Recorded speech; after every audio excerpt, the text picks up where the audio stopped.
Proyekto Helmo.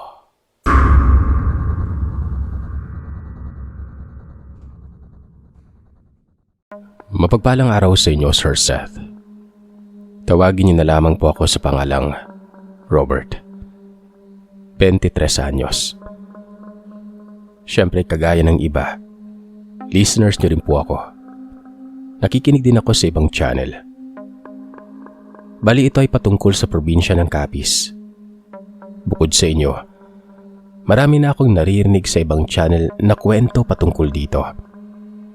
Yung iba, sakto lang. Hindi mo din naman masasabi talagang hindi totoo. Dahil kumbaga, isa, dalawa o pamilya ng mga aswang lamang ang pinag-uusapan. Kasi syempre, marami namang lugar na may aswang, di ba? Pero yung ibang mga may karanasan doon na halos buong barangay ay mga aswang umano sa Capiz. Medyo hindi ko alam ang mararamdaman ko sa ganun, Sir Seth. Bukod sa walang ganung lugar sa mahigit na 40 taon kong namuhay sa probinsya na ito at paikot-ikot pa ako sa ibang lugar, lalong-lalo na sa Panay. Wala akong nakilala o nabantog na lugar o barangay sa Capiz na magiging tawag mo ay ganon. Kung meron man, napupuntahan namin tapos wala naman talaga. Medyo napahaba ng intro ko pero sa mga magtatanong kung bakit ko nasabi ito, gaya ng sabi ko, mag-aapat na taon na akong buhay sa lugar ng Capiz. At magmula pa sa aming ama, wala siyang nakitang patunay na may mga barangay ng aswang. Isa din kasi ang ama ko sa gustong patunayan ng lahat ng mga ito. Kung totoo ba, paikot-ikot na sila sa lugar ng Capiz kasama si Lolo, lalong-lalo na nung kabataan niya pero walang makakapagpatunay na may mga barangay o baryo ng aswang. Mas marami pang nahuling NPA sa amin, Sir Seth. Noon pa man, marami na ring dumadayo sa Capiz. Yung iba, pumunta para patunayan ng mga aswang-aswang na yan pero sa huli, nagtatagal sila dito kasi nag-i-enjoy sila sa ganda ng lugar. Sa mga kuweba, talon, ilog at dagat na kilala dito. Sinong hindi mag-i-enjoy, di ba? At kahit gabi din sila sa daan, hindi sila nakakaranas ng mga kababalagan. Lalo-lalo na kung mga taga-Capiz ang kasama nila o taga-Capiz ang mga pupuntahan o dadayuhin nila. Pero bakit nga ba ako naririto? Bakit nga ba ako nagpadala sa inyo ng sulat? Ano to? Para lang patunayan na walang aswang sa Capiz? Marahil ay nalilito ka o ang mga listeners mo kung ano nga bang rason. Channel to ng katatakutan. Bakit? Anong pinaglalaban ko tungkol sa mga aswang, di ba? Ayaw ko lang masira ang lugar namin at alam ng mga listeners mong taga-Capiz yan. Pero base sa karanasan ng aking ama, meron akong mga kwentong nanggaling sa mga kakilala at sa mismong karanasan ng aking ama.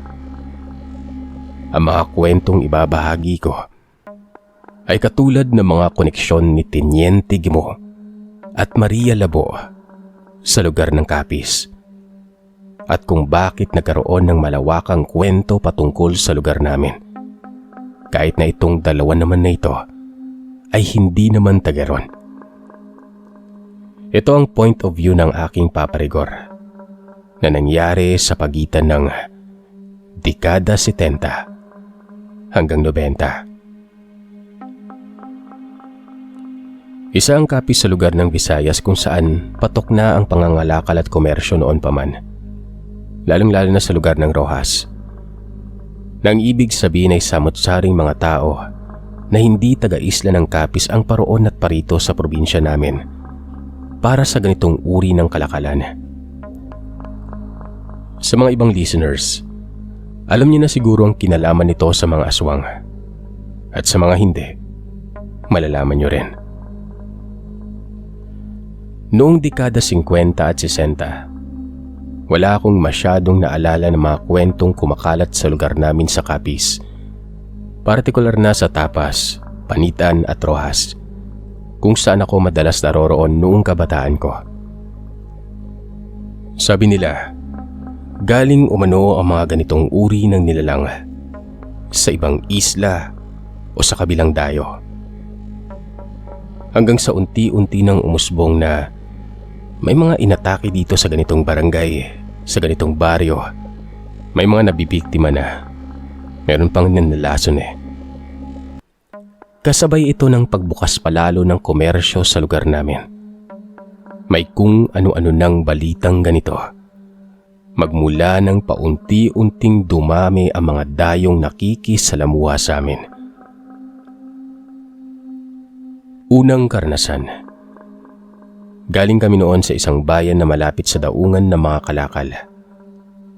Sa mga taga-kapis na buhay na ng mga dekada 70. Alam niyo na siguro kung ano ang pantalan na ito. Nag-iisa lamang ito noon. Hindi pa gaanong maayos at halos puro kalakal lamang ng produkto ang madalas na pumaparoon at parito. Gabi na noon, naroroon kami ng aking amang si Tatay Juan sa baryo malapit sa Pantalan. Naroroon kami ni Tatay kasi gawa ng may sideline si Tatay doon. Tumutulong maglipat ng mga produkto. Pagkakatanda ko, 5 kami noon. Habang inihahanay namin ng mga magkakaparehas na produkto, bigla kaming nakaamoy ng mabaho. Yung tipong hindi mo alam kung galing ba sa dumi o sa nabubulok o panis na pagkain. Akala pa nga namin noon ay meron kung anong nabubulok na pagkain ng naisama sa mga produktong yon. Maya-maya pa, nakarinig kami ng iyak. Iyak na nanggagaling sa isang hayop. Natahimik kami noon. Imposible namang may mag-iwan ng hayop dun sa mga kargamento.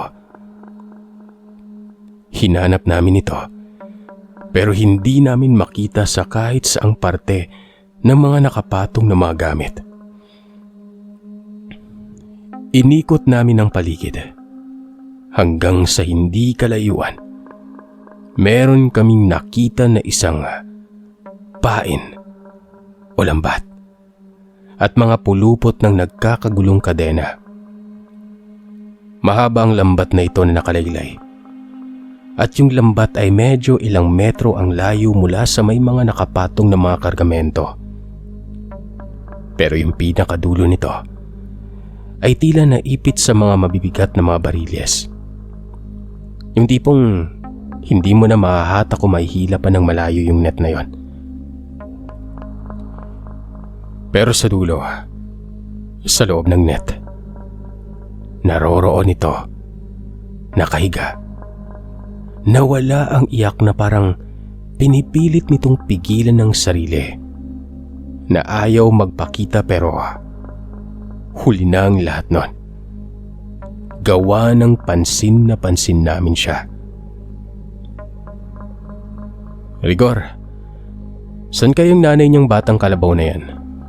Mukhang napulupot sa lambat Sabi pa ng tatay ko. Dali-dali naman kaming lumapit lahat. Kasing laki naman kasi talaga ito ng anak ng kalabaw. Kaya naman nagulat na lamang kami nang makitang isa itong baboy. Itim. Baboy ramo.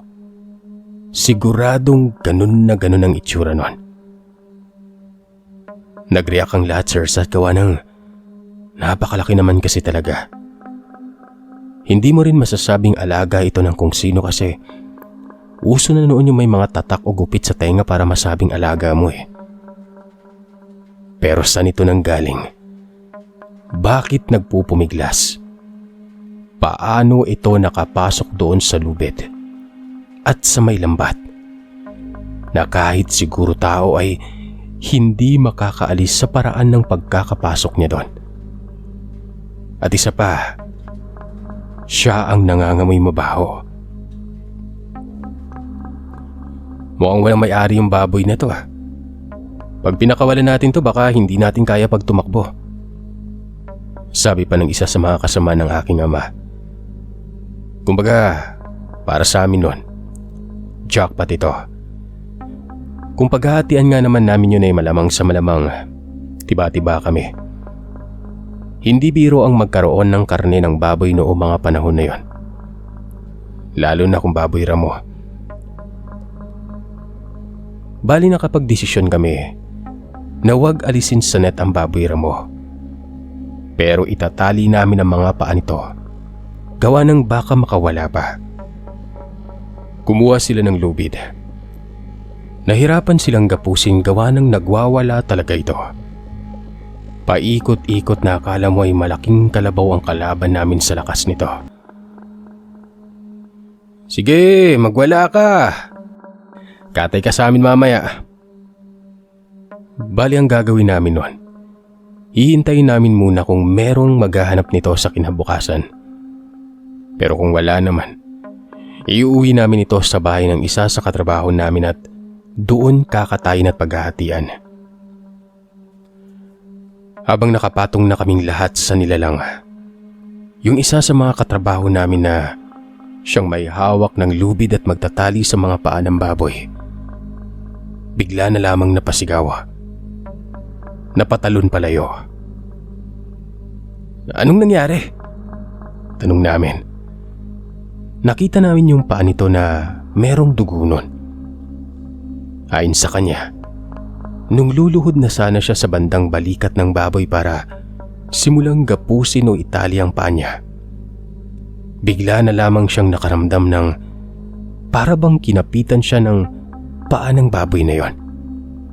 Pagkatapos ay kinalmot siya. Imposible yon. Paanong mangyayaring hahawakan ka ng paa ng baboy wala namang mga mahabang daliri yun, di ba? Halos ipaglaban pa namin na baka nakagat lamang siya ng baboy ramo. Pero nang makita namin ang sugat niya, para talaga siyang kinalmot ng 4 na kuko. Dahil doon ay pinagtulungan na naming ikapos ng tuluyan ng hayop na yon. Pinaghugas namin ng paa ang katrabaho namin na yon. Di mo naman masasabing may kalaliman ng sugat pero syempre masakit at nagdugo pa rin. Nilinis at pinaliguan na rin namin ang baboy habang nakatali at nakalambat. Pero hindi mawala-wala ang masangsang na amoy nito.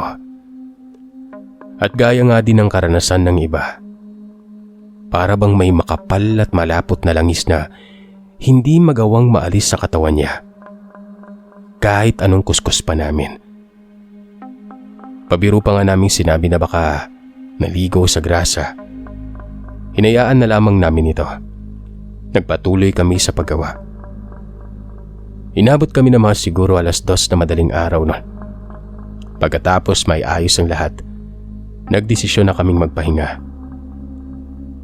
Dadating naman ng mga bandang 3:00 ang pinaka-boss doon at siya na ang makikipagtransaksyon sa mga susunod. Nang malapit na ito ay tinanggal na namin yung lambat kung nasaan ang baboy. Pero yung baboy ay nakapulupot pa rin sa lambat na yon. Binuhat namin ito at inilagay sa sasakyan ni Mang Silo, yung isa sa mga katrabaho namin. Habang nasa lambat ay tinali namin yun ng maayos at tinago sa boss namin para hindi humingi nun. Magulang din kasi yon, Sir Seth.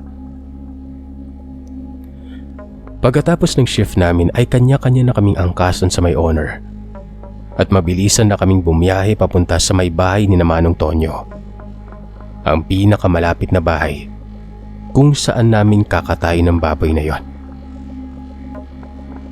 Pakanta-kanta pa sila tatay noon na masaya. Mukha umanong maaga pa lamang ay magiinuman na mga ito. Sabi pa ni tatay, mauna na akong umuwi pag nakatay ang baboy.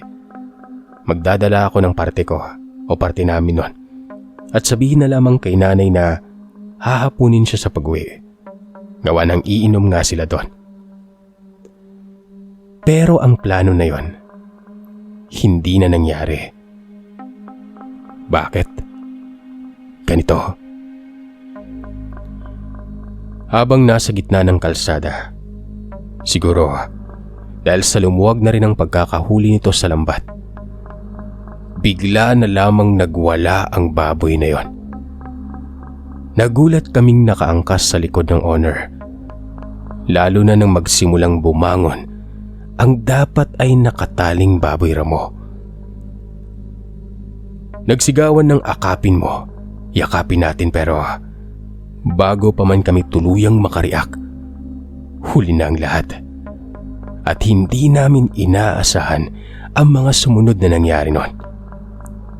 Hindi namin alam kung paano nangyari, pero tila ba napigtas niya ang ginawa naming tali at dito na siya nagkaroon ng pagkakataon na tumayo.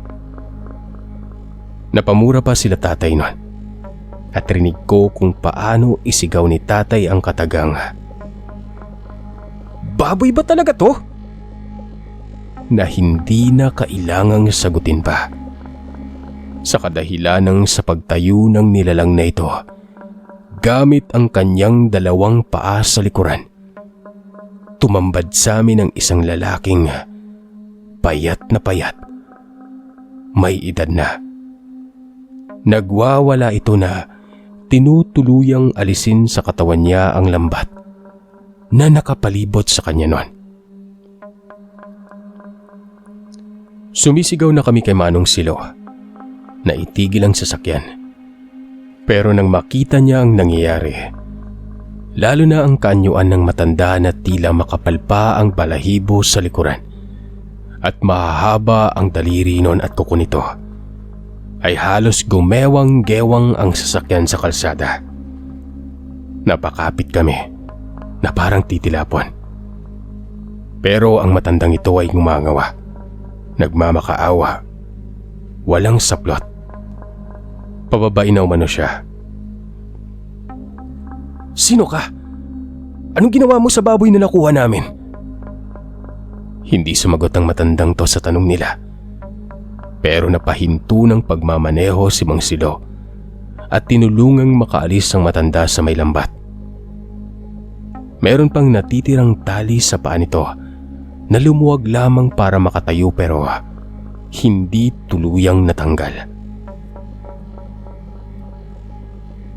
Tinanong nila ito kung taga saan. Gawa ng itong si Manong Tonyo ay nun lamang nakita ang matanda sa lugar. Walang naisagot ang matanda, pero nagtatagalog ito. Hindi ito marunong ng salitang Bisaya na ang ibig sabihin lamang nun, hindi ito taga ron. "Taga saan ka, tay? Nasaan yung baboy? Hindi ka namin papakawalan kung di ka magsasabi." May sinabi itong lugar, isang isla, hindi sa Capiz, kaya sigurado kaming hindi siya taga ron. Doon na ito pinakawalan.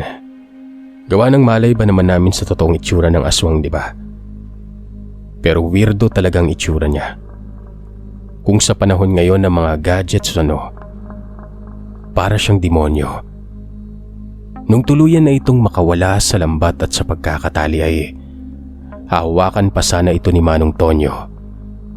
Nang nagulat na lamang kami, bigla niyang binalibag si Manong Tonyo na siyang dahilan para mahulog ito sa may owner. At siyang apak ng matanda sa may bubungan ng sasakyan. Pagkatalo nito sa mismong harapan ng owner. Sa maniwala man kayo o sa hindi, naging isa na naman itong baboy. Dito na kami naglabas ng itak lahat. Si Manong Tonyo ay biglang napabangon. Hinablot namin ito. Kampante pa kami na mahahabol namin ang nilalang sa kadahilan ng malaking baboy ito. Mabagal pero napakabilis tumakbo. Kaya naman bago pa man ito lumihis palabas yan at tumakbo palayo, dali-daling inarangkada ni Mang Silo ang kanyang sasakyan at ibinangga sa nilalang na yon. Pagkabangga na pagkabangga, isang hiyaw lamang ang narinig namin. At nang palapit na kami sa baboy ay muli itong bumangon. Pero sa anyo na naman ng isang matanda. Sumisigaw ito na pabayaan na lamang siya dahil aalis na siya sa lugar namin. Lalayo na siya at lalayag pa uwi sa kanila. Demonyo ka ba? Anong klase ka? Bakit ka naririto sa lugar namin? Tanong ni Manong Tonyo. Nagulat kami sa sinagot niya habang iniinda ang pagtayo.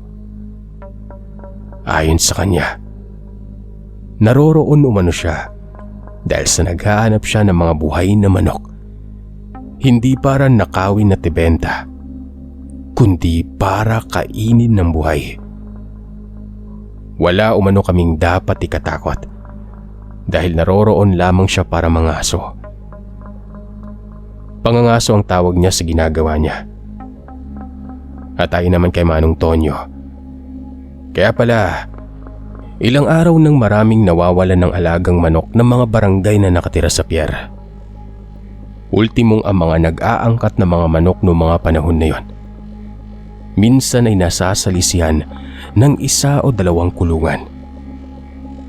Ang nakapagtataka pa, hindi mukhang ninakaw ang mga yon, kundi parang inatake talaga ng mabangis na hayop gawa ng may mga tira-tira pang balahibo at buto sa loob ng naiwang sirang kulungan. Dahil sa hindi pa kami nakakaengkwentro ng ganito, wala kaming naisip na anumang panlaban. Tapos medyo nabalian pa ang matanda dahil paika-ika itong naglalakad. Ang ginawa na lamang namin ay tinali itong muli. At dahil halos hindi na ito makalakad ay sinakay namin ito. Ayaw niya namang magpagamot ng mga panahon na yon. Sinuotan namin siya ng saplot at dinala na lamang sa punong barangay nila Manong Tonyo. Kinumpirma niyang hindi siya taga-Capiz. Matapos naming ipaalam sa punong barangay kung ano ang ginawa ng matanda. At pinaulit-ulit pa ng punong barangay na magpagamot ito pero ayaw niya talaga. Sinurrender na lamang namin ito sa kanya. Doon naman ito inilagay sa isang lumang kulungan. At kami doon ay tumuloy na kina Manong Tonyo. Pero kinabukasan, merong nangyaring hindi namin inasahan. Kulang-kulang 1 oras lamang umano matapos naming ihatid ang matanda sa bahay ng punong barangay na yon. Medyo malapit ng magliwanag. Bigla na namang nagising ang kapitan sa katok. Pagkabukas niya ng pintuan, ay tumambad sa kanya ang isang matandang babaeng hindi pamilyar sa kanya. Takang-taka siya dahil mukhang walang kasama o sasakyan man lamang ang matandang yon. Paano ito nakarating sa baryo nila? Tapos, 10 oras pa ng gabi. Tinanong siya ng kapitan kung ano ang kailangan niya at kung sino ang kasama niya at delikado ng ganong oras. Hindi niya sinagot ang lahat pero ang tanging sinabi niya lamang ay kukunin niya umano ang alaga niyang baboy.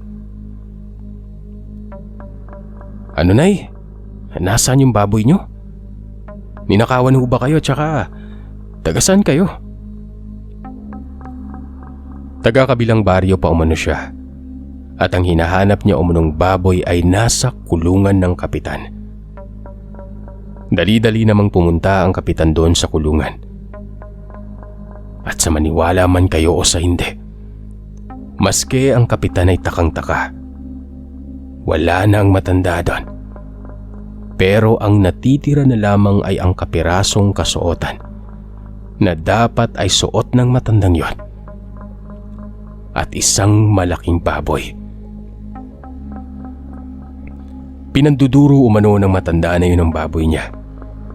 At tila ba natulala na lamang si kapitan. At sa isang iglap, pinalabas niya na lamang ito. Wala umanong katali-tali na sumunod ang baboy na paika-ika pa sa matandang yon. Lumabas sila sa lote ni kapitan. Saka lamang tila natauhan si kapitan. At nang hahabulin niya pa sana ang matanda para alukin na ihatid na lamang ito sa bayang pinanggalingan niya. Isang matinis na tawa na lamang ang narinig niya mula sa kalsada nun. Kasama ng mga alulungan ng mga aso. At nawala na lamang ang matanda at ang baboy. Inikot pa niya kasama ng kanyang mga tauhan ng paligid ng barangay hanggang sa bukana pero wala na siyang makita nun. Kagaya ng sabi ko kanina, ang pagiging kilala ng Capiz bilang lugar ng mga aswang, hindi dahil may mga baryo o mga barangay dito na nag-aasik ng kanilang pagiging aswang. Dahil katulad nila Teniente Gibo at Maria Labo, ang dalawang kilalang aswang na ito ay hindi naman talaga taga dito sa lugar namin sa Capiz. Nagkataon lamang na siguro dala ng komersyo at kalakalan at papunta pabalik na mga sasakyan at barko ay napadako sila sa lugar para tumakas o maghasik ng katatakutan malayo sa lugar na kanilang pinanggalingan. Unang kwento pa lamang ito, Sir Seth. Asahan mong meron pang mga kasunod.